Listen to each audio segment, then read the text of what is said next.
हे there, हमारी आज की वीडियो में हम डिस्कस करेंगे कि आप बीती क्या है, आप बीती किसे कहते हैं, आप बीती लिखते कैसे हैं और आप बीती लिखने के लिए क्या-क्या चीज़ें ज़रूरी हैं।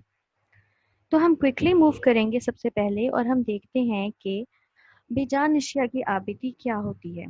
चूँकि आप लोगों का सेकंड ईयर का सिलेबस है, तो सेकंड ईयर के सिलेबस में सबसे ज़्यादा जो कॉमन आप बीतियाँ आती हैं वो बेजान अशिया की हैं।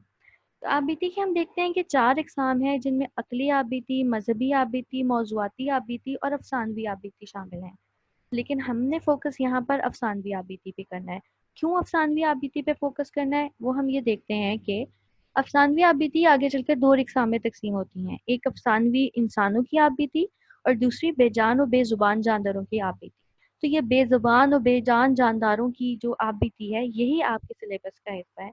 मोस्टली इसमें कुछ जानदार चीज़ें भी आ जाती हैं, जैसे कॉमन चीज़ें, जैसे जो हमारी ज़िंदगी का हिस्सा हैं, जैसे डाकिया आ जाता है, सेल्समैन आ जाता है, कोई छाबड़ी वाला आ जाता है, लेकिन इसके साथ प्रेफर जो है वो किया जाता है बेजान अशिया की, जिसमें आपके सूट पे केस आ सकता है, हाइलाइटर आ सकता है, गुलाब का फूल आ सकता है, सिक्का आ सकता है, इस तरह की चीज़ें जो अपनी ज़ुबान, अपनी क़ुव्वत गोयाई नहीं रखती हैं, ठीक है? उनकी आबिती लिखने के लिए आपको कहा जाता है। हम देखते हैं आबिती क्या है। मेरी कहानी मेरी ज़ुबानी, यानी अपने ज़ाती हालात को हम जब तहरीर की शक्ल में लिखते हैं तो वह आबिती कहलाती है। इसके लिए उर्दू में खुद नविश्त का लफ्ज़ इस्तेमाल होता है, बिप्ता का लफ्ज़ भी इस्तेमाल होता है, इंग्लिश में इसे ऑटोबायोग्राफी भी कहा जाता है, ठीक है? और इसके लिए उर्दू में तुज़्क का लफ्ज़ भी इस्तेमाल होता है। जब सुल्तान या ज़हीरुद्दीन बाबर जो हैं, बादशाह जो है, शहंशाह ज़हीरुद्दीन बाबर, वो अपनी आबिती लिखता है तो वो उसको तुज़्क बाबरी कहते हैं, ठीक है? और जब शहंशाह जहांगीर अपनी कहानी लिखता है तो वो उसके जहांगीरी कहता है उसको। तो इस तरह से हम देखते हैं कि आबिती जो है वो सिर्फ़ और सिर्फ़ जो है अपनी ज़ात के गिर्द घूमती है। तो इट्स ऑल अबाउट मी, हमारी ज़िंदगी जो कहानी लिख रहा है, उसकी ज़िंदगी में जो-जो वाक़यात पेश आए, उसकी ज़िंदगी में जो-जो चीज़ें हुई, वो उन चीज़ों को उसमें बयान करता है। बयान करते हुए उन चीज़ों को हम देखते हैं कि सबसे पहले जो मेन चीज़ है उसमें वो मरकज़ी किरदार होता है आबिती में। आबिती का मरकज़ी किरदार जानदार और बेजान चीज़ों में से हो सकता है। बेजान मरकज़ी किरदार की सूरत में हम ये बात फ़र्ज़ कर लेते हैं कि कुदरत ने इस किरदार को क़ुव्वत गोयाई दी थी है, या हमारा ज़हन तस्लीम कर लेता है कि ये क़ुव्वत गोयाई रखता है, ये हमारी तरह ही चीज़ों को महसूस करता है, देखता है, सुनता है और समझता है। और फिर जो है हम उस किरदार की ज़ुबान से उसकी कहानी सुनाते हैं और वो अपनी ज़िंदगी की मुफस्सल रुदात बयान करता है। एक चीज़ जो ज़हन में रखनी है कि आबिती लिखते हुए आपने ज़माना हमेशा माज़ी का इस्तेमाल करना है और सीगा जो है वो मैं का इस्तेमाल होगा। जैसे अगर आपको बल्ब की आबिती लिखने के लिए कहा गया है, तो आपने बल्ब बन के कहानी को लिखना है, तो आप मैं का लफ्ज़ इस्तेमाल करेंगे। लिहाजा तहरीर की तरफ सबसे पहले चलते हैं कि आबिती की तहरीर जो है वो कैसी होनी चाहिए।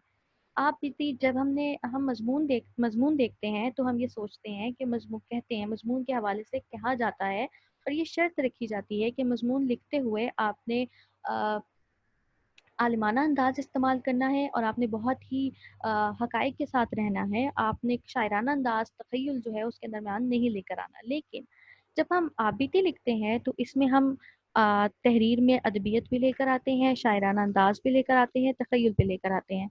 और हम ये देखते हैं कि कहानी में हमारी रब्त, तंज़ीम होना चाहिए, वाक़यात जो हैं वो हकीकत पर मबनी होने चाहिए।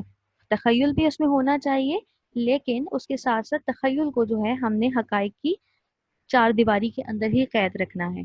कोशिश करनी है कि हम इसमें मुकालमे भी तहरीर करें। सबसे पहली चीज़ उसके बाद जो है तहरीर के बाद आप बीती लिखते हुए हम देखते हैं वो मुशाहिदा है। मुशाहिदा क्या होता है? ऑब्ज़र्व करना, चीज़ों को जिस जगह से वो मूव कर रही होती हैं, जिस तरह से वो होती हैं हकीकी दुनिया में, उनको हम जब उनको देखते हैं, उनका जायज़ा लेते हैं और उनके बारे में हम मालूमात इकट्ठा करते हैं, इसको हम मुशाहिदा कहते हैं। लिहाजा एक अच्छी आप बीती लिखने के लिए सबसे अहम उनसे मुशाहिदा होता है। लिखारी अपने गिरदोपेश का जायज़ा लेता है, चीज़ों की अशिया की हकीकत पर और असलियत पर गौर करता है और जब उनके मामले बारे में वो तफ़सीली मालूमात इकट्ठी कर लेता है, तो उसकी मालूमात में इज़ाफ़ा हो जाता है। बिलफ़र्ज़ अगर आपको किसी परिंदे की आबिती लिखने के लिए आ जाए और आपने परिंदे का बग़ौर मुशाहिदा किया होगा, तो आपके ज़हन में कहानी और वो किरदार जो है खुद ब खुद ही बनना शुरू हो जाएगा।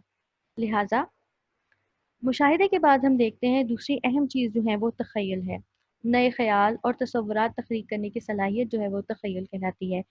اور مضبوط تخیل جو ہے وہ کامیابی کی نشانی ہوا کرتا ہے۔ مضبوط تخیل کامیابی کی نشانی کیسے ہوتا ہے؟ وہ اس طرح سے ہوتا ہے کہ تخیل آپ کے ذہن میں لچک پیدا کرتا ہے، اس کو وسعت عطا کرتا ہے اور اس کو نئی چیزوں کو سمجھنے، ان کو ایکسیپٹ کرنے اور آگے سے بڑھ کر آگے سوچنے کی صلاحیت دیتا ہے۔ لہٰذا آپ بیتی لکھتے ہوئے اگر آپ کے پاس مواد اور مٹیریل کی اور معلومات کی انفارمیشن کی کمی ہوتی ہے تو اس کمی کو ہم اپنی امیجنیشن سے پوری کر سکتے ہیں۔ لہٰذا امیجنیشن جو ہے وہ آپ کے ذہن میں قید چیز ہوتی ہے اور آپ کو چاہیے کہ اس سلسلے کو، اس دریا کو اور اس پانی کو بہنے دیں۔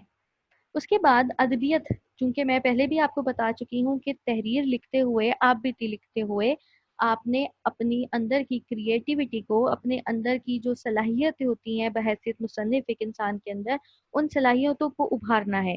تو اس کا طرز تحریر جو ہے ادبی ہوتا ہے اور بہت دلچسپ ہوتا ہے، بڑے ہی عام انداز میں لکھی جاتی ہے۔ اس میں کوئی ہم نے عالمانہ بحثیں نہیں کرنی، کوئی دلیلیں لے کر نہیں آنی، بلکہ اس میں ہم محاورے، ضرب الامثال، تشبیہات، استعارے اور ہم استعمال کر سکتے ہیں۔ اس کے علاوہ ہم جیسے ناول میں ہم دیکھتے ہیں کہ سسپینس ہے، تھرل ہے، تجسس ہے، کامیڈی ہے، ہم ان چیزوں کو بھی اپنی آپ بیتی میں شامل کر سکتے ہیں۔ تخیل اور حقیقت کا امتزاج ہوتا ہے، یعنی کہ اگر بالفرض میں اونٹ کے اوپر آپ کو کوئی آپ بیتی لکھنے کے لیے آ گئی ہے تو میں یہ نہیں کہوں گی کہ اونٹ کے پر نکل آئے اور وہ ہوا میں اڑنے لگا، کیونکہ یہ حقیقت سے دور بات ہے۔ لیکن ہاں، حقیقت کے ساتھ ساتھ ہم تخیل میں ہم یہ امیجن کر رہے ہیں کہ یہ اونٹ جو ہے بول سکتا ہے، سمجھ سکتا ہے اور اپنی کہانی بتا سکتا ہے۔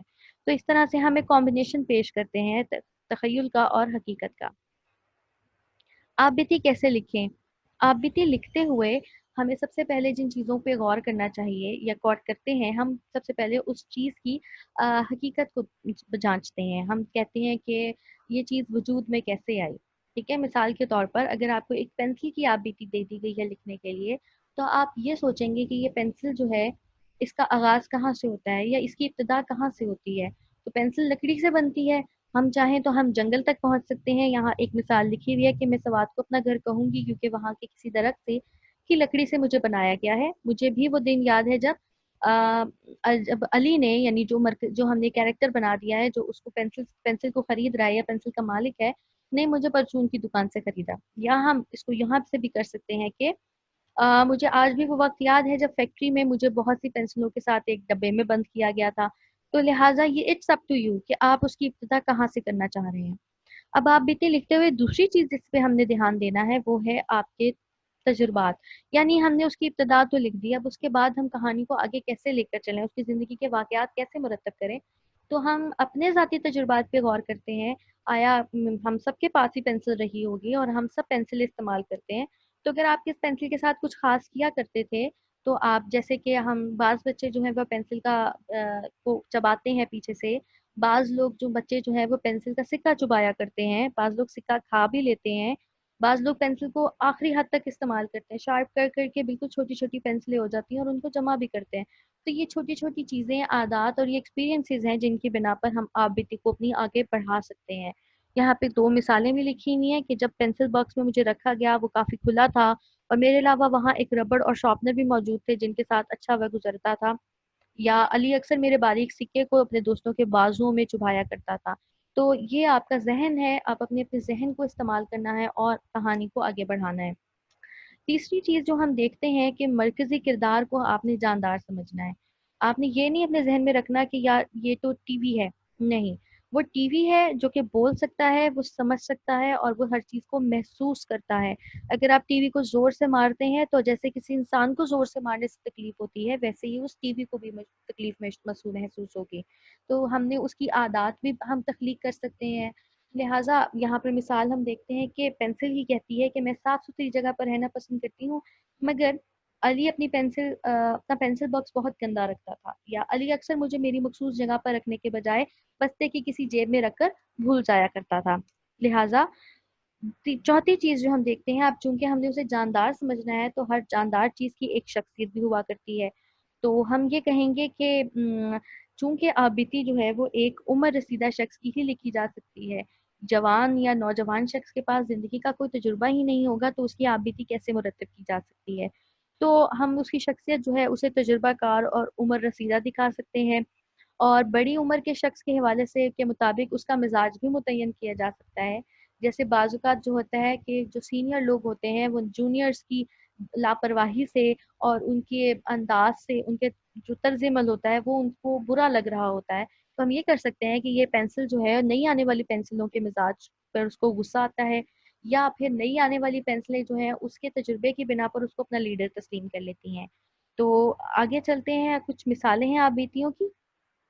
जैसे कि आपबीती आपको जिन टॉपिक्स पे आ सकती हैं उनमें से आपको आ सकती है दरख्त की आपबीती भी हो सकती है, डाकिये की आपबीती भी हो सकती है, पुरानी कार की आपबीती भी हो सकती है, सिक्के की आपबीती भी हो सकती है और किसी शिकस्ता इमारत की भी आपबीती हो सकती है।